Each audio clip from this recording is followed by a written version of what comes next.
Hello everyone, कैसे हैं आप। मैं हूं अरविंद आर्य और आनंद कोचिंग क्लासेस में आपका स्वागत है।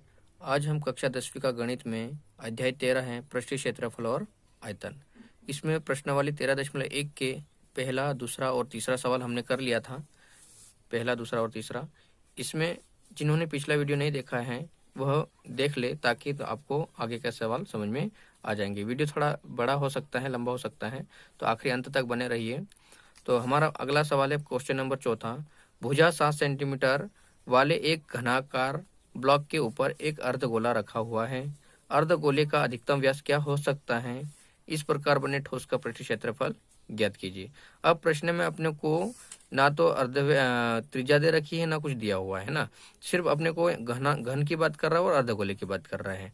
तो यहाँ पर हम समझते हैं कि एक घन है, इस घन के ऊपर क्या रखा हुआ है, अर्धगोला रखा हुआ है, और घन का जो प्रत्येक भुजा है वो कितना है, 7 सेंटीमीटर है। कितना है, 7 सेंटीमीटर है। तो इसको हम चित्र के द्वारा समझते हैं कि आखिर करना क्या है।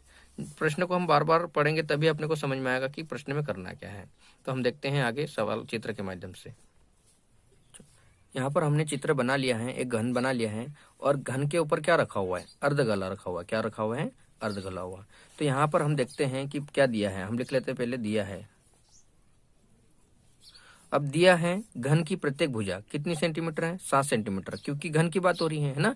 तो हमने यहाँ पर एक घन बनाया हुआ है और घन की प्रत्येक भुजा कितनी है, 7 सेंटीमीटर। तो यहाँ से यहाँ तक इसकी कितना हो जाएगा, 7 सेंटीमीटर लंबाई हो जाएगी, और चौड़ाई भी कितना हो जाएगी, 7 सेंटीमीटर, और ऊंचाई भी कितनी हो जाएगी, 7 सेंटीमीटर। अब इसमें अपने को इस घनाभ के ऊपर क्या रखा हुआ है, एक अर्धगोला रखा हुआ है। तो सबसे पहले हम घनाभ के लिए लिख लेते हैं, सॉरी घन के लिए लिख लेते हैं। तो यहाँ पर घन की भुजा, घन की प्रत्येक भुजा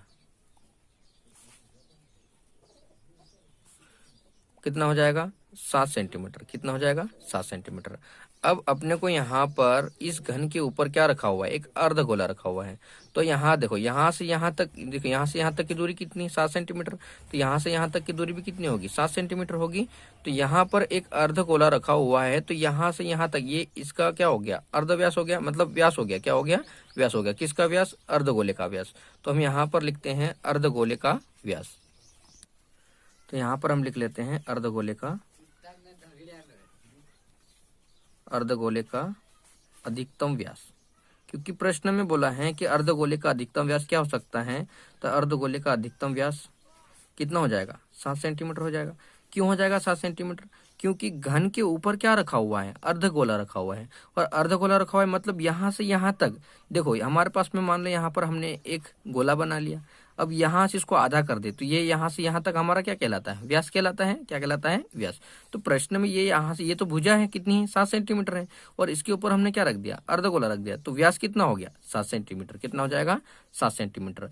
जब भी प्रश्न में व्यास दिया जाता है तो हम क्या ज्ञात करते हैं, त्रिज्या ज्ञात करते हैं। तो हम यहाँ निकाल लेते हैं अर्धगोले की त्रिज्या।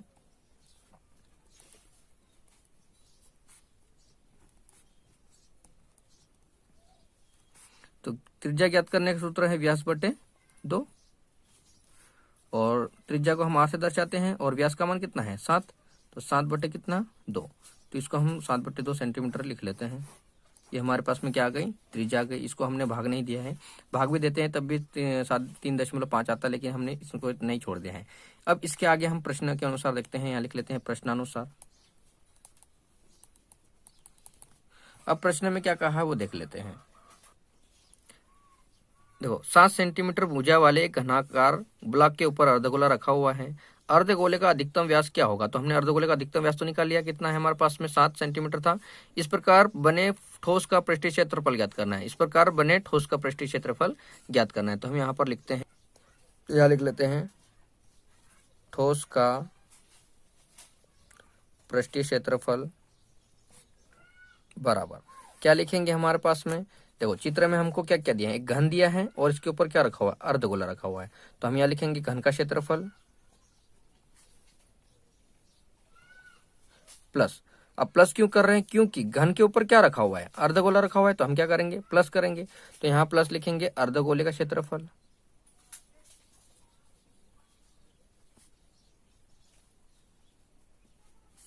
अब यहाँ पर एक अपने को माइनस करना पड़ेगा। क्यों माइनस करेंगे, क्योंकि हमारे पास में एक घन है, घन के ऊपर क्या रखा हुआ है, अर्धगोला रखा हुआ है। क्या रखा हुआ है, अर्धगोला। अगर मान लो हम उदाहरण के लिए हम कहीं जाते हैं, कुछ सामान लेने जाते हैं और हम उसको पैकिंग करवाते हैं, तो मान लो ये हमारा ये एक बॉक्स हो गया और ये गोला हमारा एक सामान हो गया। अब इसको हमको पैक इसके अंदर रखना है, तो इसको हमने इसके अंदर रख देंगे तो हमारे पास में इधर का भाग तो छूट गया है ना, तो इधर का भाग छूट गया, अंदर का भाग तो इसके अंदर आ गया।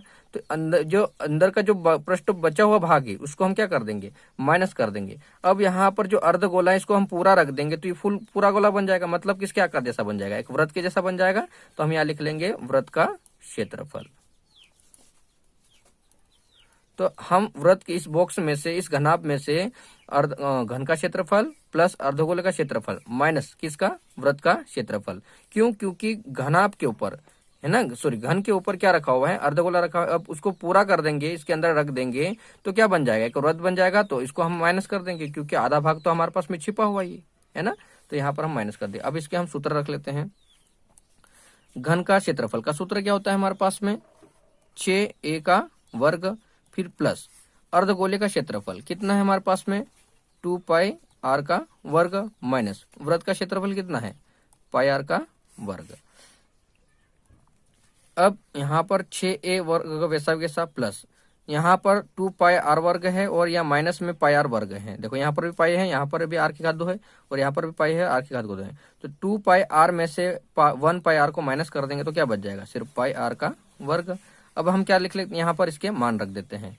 तो 6 गुणित a का मान, a का मान कितना रखेंगे हम यहाँ पर, ये देखो हमारे पास प्रत्येक घन की भुजा, प्रत्येक घन की भुजा को हम a से दर्शाते हैं। तो हमारे पास में a का मान कितना आ जाएगा, कितना आ जाएगा 7, और 7 का क्या कर देंगे वर्ग प्लस पाई का मान कितना 22/7, फिर गुणित r का मान कितना आया था हमारे पास में 7/2 और इसका वर्ग। अब इसको हम वर्ग खोलेंगे, देखो 6 गुणित 7 का वर्ग कितना 49 प्लस 22/7 गुणित 7 को हम इसको 2 बार लिख सकते हैं, वर्ग है इसलिए 7/2 और 7/2। ये 7 से 7 कट जाएगा, 2 के पहाड़ से हम 22 को काट देंगे, 2 एकम 2, 2 एकम 2। और कुछ कट रहा है क्या, नहीं। अब यहाँ पर हम इसका गुणा कर लेते हैं।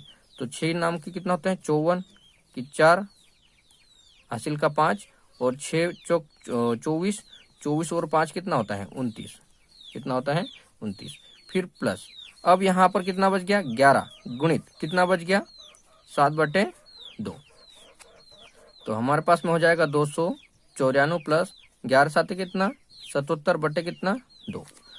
अब 294 प्लस, अब हम यहाँ पर इसको हम आधा कर देते हैं, भाग दे देते हैं 77 में 2 का भाग, इसका भाग इसमें देंगे तो हमारे पास में आएगा 38.5, क्योंकि 77 का आधा 38 कितना होता है 5। तो इसके स्थान पे हम लिख लेंगे 38.5 और इन दोनों को जोड़ देंगे तो हमारे पास में हो जाएगा 332.5।